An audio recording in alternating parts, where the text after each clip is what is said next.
Hello guys, स्वागत है आपका कोड हंट में। इस सैटरडे हमने एक टेस्ट लिया था और इसमें हमने ये क्वेश्चन पूछा था स्टूडेंट से, और ये भी क्वेश्चन कंपनी में आया हुआ क्वेश्चन है। इस तरह की प्रॉब्लम स्टेटमेंट वाली क्वेश्चन अक्सर एमसीक्यू एमएनसीज में पूछी जाती हैं। तो मल्टीनेशनल कंपनी का ये एक और क्वेश्चन है जो कि बड़ा ही आसान क्वेश्चन था, बट देखा ये गया कि मेजॉरिटी स्टूडेंट्स इसको अटेंड भी नहीं किए। ठीक है, और कुछ लोग ही बस इसको सॉल्व कर पाए। तो देखिए, इस तरह के क्वेश्चन को सॉल्व करने के लिए आपको सबसे पहले क्वेश्चन को समझना पड़ेगा। ठीक है, तो क्या कीजिए, वीडियो को पॉज कीजिए और क्वेश्चन आराम से पहले पढ़िए। ठीक है, उसके बाद फिर प्ले करके सॉल्यूशन देखिएगा। और अगर आपसे बन जाता है तो सॉल्यूशन देखने की भी जरूरत नहीं है। ठीक है, तो मुझे लगता है कि हाँ, आप लोगों ने क्वेश्चन पढ़ लिया होगा। अब मैं समझाता हूँ कि क्या क्या इसमें बोला गया है। यहाँ पे एक स्ट्रिंग S1 और S2 है। ठीक है, और मुझे एक प्रोग्राम बनाना है, write a Java program to determine if S2 is a rotation of S1। मतलब एक स्ट्रिंग S1 है और मुझे चेक करना है कि स्ट्रिंग S2 S1 की रोटेशन है कि नहीं। एग्जाम्पल के तौर पे जैसे बोला गया, for example ABCDEF can be rotated to form CDEFAB। चलो इसको हम लोग डायग्राम से समझते हैं। देखिए, यहाँ पे स्ट्रिंग S1 है ABCDEF और S2 है CDEFAB। अब चेक करना है कि S2 S1 का रोटेशन है कि नहीं। तो क्या करूं, देखो यहाँ पे मैंने सर्कुलर फॉर्म में लिख दिया है ABCDE और F। ठीक है, ये मेरा स्ट्रिंग S1 हो गया। अब S2 चेक करो, CDEFAB। तो ये बिल्कुल S1 का रोटेशन है। तो यहाँ पे हमें क्या करना है, अगर S2 S1 की रोटेशन है, ठीक है, क्वेश्चन वापस आते हैं, तो मुझे क्या करना है, एक मेथड बनाना है इस रोटेशन नाम का, जिसमें मुझे S1 और S2 दोनों भेज देना है। और अगर S2 S1 का रोटेशन है तो इस रोटेशन मेथड एक ट्रू वैल्यू, एक बुलियन टाइप की वैल्यू रिटर्न करेगा। एग्जाम्पल के तौर पर यहां देख लो, एग्जाम्पल देखो ABCDEF है और स्ट्रिंग S2 है CDEFAB। तो यहाँ पे इस रोटेशन मेथड क्या रिटर्न करेगा, ट्रू रिटर्न करेगा, क्योंकि S2 क्या है, S1 की रोटेशन है। अच्छा, इस हिसाब से एक बात तो तय हो जाती है कि S2 की लेंथ S1 के बराबर ही होगी, क्योंकि रोटेशन का मतलब ये है कि अगर S1 ABCDEF है तो इसकी जो रोटेशन होगी, मतलब पूरी रोटेशन कब कंप्लीट होगी, जब कोई दूसरी स्ट्रिंग इसी लेंथ की होगी। ठीक है, तो S1 की लेंथ S2 के इक्वल होना चाहिए, पहली शर्त तो ये है। अब कितनी रोटेशन स्ट्रिंग हो सकती है, पहली तो ABCDEF स्ट्रिंग S1 की एक रोटेशन स्ट्रिंग, इसकी जस्ट डुप्लीकेट स्ट्रिंग भी हो सकती है ABCDEF, एक तो ये भी हो सकती है। दूसरी BCDEFA, ये भी हो सकती है।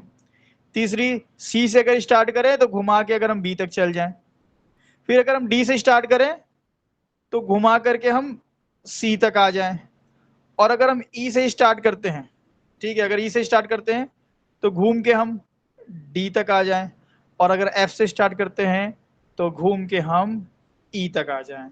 मतलब कि हमारे पास कुछ इतनी सारी रोटेशन स्ट्रिंग बनेंगी। ठीक है, अगर S2 इनमें से कोई एक है, ठीक है, तो हम कह सकते हैं कि S2 is the rotation of S1। But चूंकि ये एक डायनेमिक प्रोग्राम है, ठीक है, अब ABCDEF की जगह और भी कुछ हो सकता है, PQRS कुछ भी हो सकता है यहाँ पे। ठीक है, तो स्ट्रिंग S1 कुछ भी हो सकता है। ठीक है, तो हम कैसे इस प्रॉब्लम को सॉल्व करेंगे। देखिए, इस प्रॉब्लम का सॉल्यूशन बहुत आसान है। ठीक है, हम क्या करेंगे, पहले S1 और S2 को हम, या फिर हम एक काम करते हैं, पहले हम एक रोटेशन स्ट्रिंग बनाएंगे, एक लंबी रोटेशन स्ट्रिंग जो कि डुप्लीकेट ऑफ S1 होगी। मतलब कि मैं ये कहना चाहता हूं कि एक, मैं सॉल्यूशन सीधा इक्लिप्स में ही बताता हूं आपको। देखिए, यहाँ स्ट्रिंग S1 हमने बनाया है, स्ट्रिंग S2 बनाया है, और इस रोटेशन मेथड बना के दोनों को भेज दिया है। ठीक है, अब यहाँ फिलहाल के लिए रिटर्न फॉल्स किया है। अभी हम पहले क्या करेंगे, सबसे पहले हमें फॉल्स तब रिटर्न कर देना है जब S1 S2 की लेंथ बराबर नहीं होगी, क्योंकि अगर S2 की लेंथ ही S1 के इक्वल नहीं है तो रोटेशन तो पक्का नहीं होगा।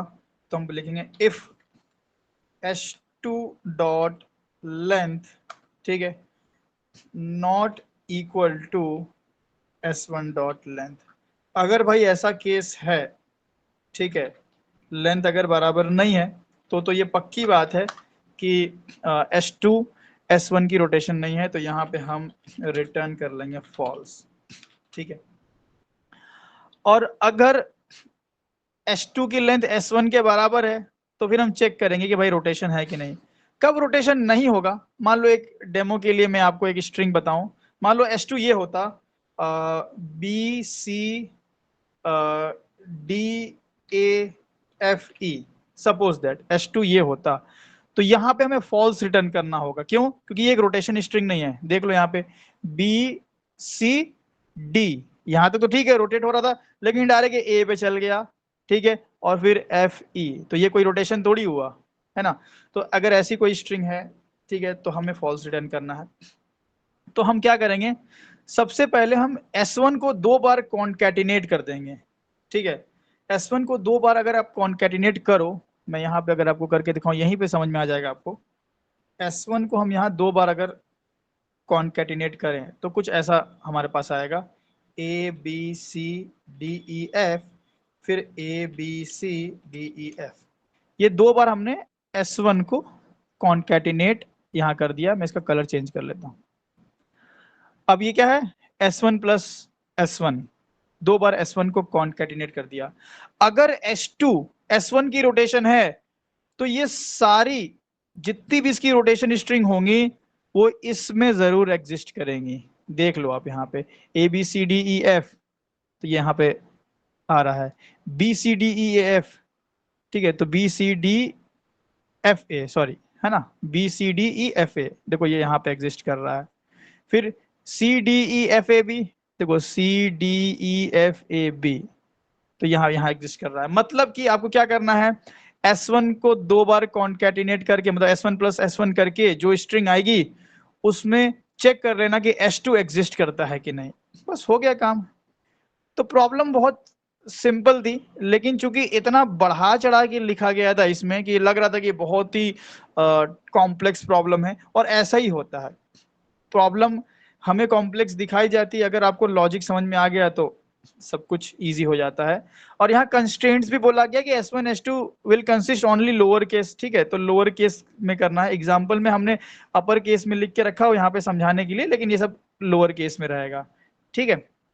तो जैसे कि यहाँ हमने लिया है, तो हम क्या करेंगे, यहाँ पे एक स्ट्रिंग ले लेंगे। स्ट्रिंग मान लो मैं ले लेता हूँ चेक नाम की स्ट्रिंग ले लिया, S1 प्लस S1 कर दिया, ठीक है। अब हम क्या करेंगे, ये चेक में जो चेक नाम की स्ट्रिंग होगी, ये जाहिर सी बात है ये इसकी कॉन्कैटिनेशन होगी एक बार और, तो ये कुछ A B C D E F, A B C D E F ऐसे दिखेगी। अब S2 को चेक कर लेंगे कि इसमें है कि नहीं, तो हम ऐसे कर लेंगे S2 dot contains, contains method का ये चेक कर लेंगे, और क्या S2 चेक स्ट्रिंग में है। अगर है तो ये ट्रू रिटर्न करेगा, और नहीं है तो ये फॉल्स रिटर्न करेगा। तो मैं इसको डायरेक्ट भी रिटर्न कर सकता हूं, तो एक बुलियन वैल्यू यहां से रिटर्न हो जाएगी। तो मैं यहाँ पे पेस्ट कर लूंगा, ठीक है। तो ये जो है कंटेन्स मेथड मुझे आइदर ट्रू रिटर्न करेगा, आइदर फॉल्स रिटर्न करेगा। तो इस केस में चलिए चेक कर लेते हैं, हम से आउट कर लेते हैं रिजल्ट को। तो यहाँ हमारा ट्रू आना चाहिए, क्योंकि S2 जो है वो S1 की रोटेशन स्ट्रिंग है।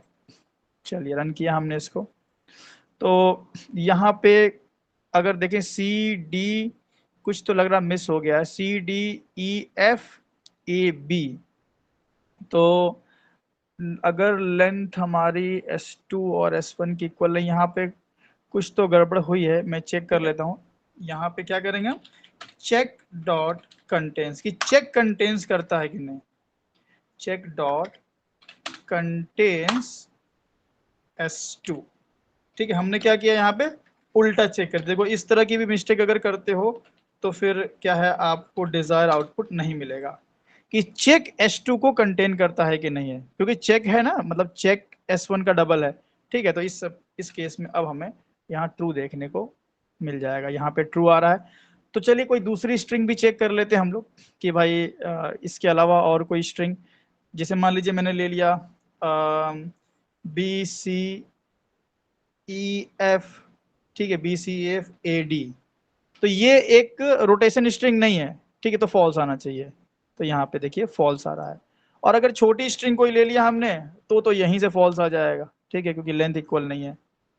ठीक है, तो कुछ इस तरीके से हमें अप्रोच करना था इस प्रॉब्लम के लिए। प्रॉब्लम बहुत इजी थी, ठीक है, लेकिन बस क्वेश्चन को समझने का वो रहता है कि भाई समझ के किस तरह से अप्रोच किया जाए। तो पहले आराम से क्वेश्चन को पढ़ा कीजिए, क्वेश्चन को एकदम आराम से आपको पढ़ना है, उसके बाद फिर स्टार्ट करना है। मतलब लॉजिक आपका पहले माइंड में क्लियर होना चाहिए। अगर माइंड में ही लॉजिक क्लियर नहीं कि करना क्या है, तो फिर कोड लिख के क्या फायदा। वो तो फिर आप ऐसा कुछ भी कोड लिखोगे, इधर उधर करोगे। पहले माइंड में कॉपी पेन पे आपका लॉजिक बन जाना चाहिए। देखिए मैं जैसे मैंने यहाँ पे पहले लॉजिक बना लिया था कि ठीक है भाई ऐसे ऐसे ऐसे करेंगे, चेक वेक करेंगे तो हमारा आउटपुट आ जाएगा। तो लॉजिक पहले से बना और फिर इम्प्लीमेंटेशन बाद में किया गया, है ना। पहले लॉजिक माइंड में बना लेना है एंड देन इम्प्लीमेंट करना है। ठीक है, तो आई होप आपको ये वीडियो पसंद आया होगा। इसी तरह और भी बहुत सारी प्रॉब्लम्स हम सॉल्व करेंगे, और multinational companies, product based company में जो क्वेश्चन पूछे जाते हैं, डायनेमिक प्रोग्रामिंग में जो क्वेश्चन पूछे जाते हैं, वो सब हम कवर करने वाले हैं। तो इस प्लेलिस्ट को आप चाहो तो बुकमार्क कर सकते हो, क्योंकि आने आने वाले दिनों में इसी प्लेलिस्ट में कोडिंग से रिलेटेड बहुत सारे क्वेश्चन अभी मैं ऐड करने वाला हूँ।